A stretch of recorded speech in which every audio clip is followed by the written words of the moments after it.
Deputetët e Kosovës janë mbledhur sot për herën e 38 për të mbajtur seancën konstituive pas ultimatumit të dhënë nga gjykata kushtetuese.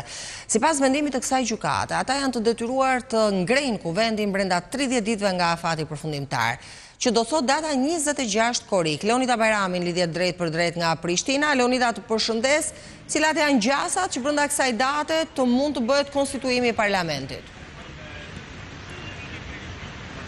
Realisht, pas shëndrimeve të deri më tanishme, gjasa duket se janë të vogla megjithatë. Kreu i lëvizjes vetëvendosje që ka dalë partia e parë nga zgjedhjet e nënshkurtit ka ftuar në takim të gjithë përfaqësuesit e partive politike që janë të përfaqësuara në Kuvendin e Kosovës për një takim nesër pasditë në orën 16. Kjo si derivat i aktvendimit të gjykatës kushtetuese që thotë se partia e parë, krahas të drejtës që ka për propozimin e kandidatit për kryetar të Kuvendit, duhet të sigurojë edhe 61 votat që duhen për ta zgjedhur kryetarin e Kuvendit. Kësaj edhe seanca 38 e ditës së sotme u ndërprej pas një konsensusi mes partive politike që të vazhdohet me rendin e ditës të dielen pas takimit që do të mbajnë krerët e partive politike ditën e nesërme.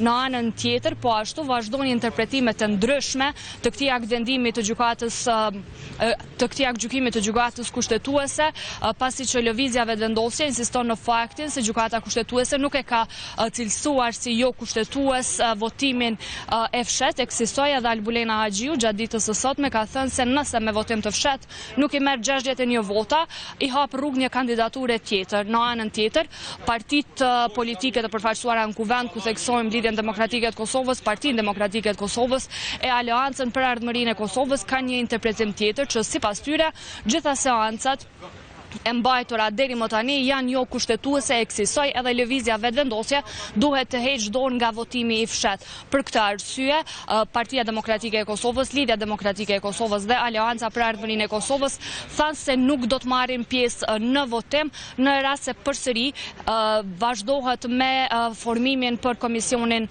për votimin e fshet, duke bërë pothuajse të paqartë akoma çështjen se si do të vazhdohet tutje. Ajo se çka është e qartë nga gjykata kushtetuese është se brenda 30 ditëve duhet të konstituohet Kuvendi, duke krijuar kështu edhe një precedent tjetër që brenda 30 ditëve pas shpalljes së rezultateve të zgjedhjeve me patjetër duhet të formohet Kuvendi i Kosovës për të hapur rrugë pastaj tutje formimit të institucioneve të tjera. Megjithatë, pritet që gjatë ditës së nesërme, siç kanë paralajmëruar edhe partitë, të dilet me qëndrime të tjera pas takimit që do të kenë me Albin Kurtin.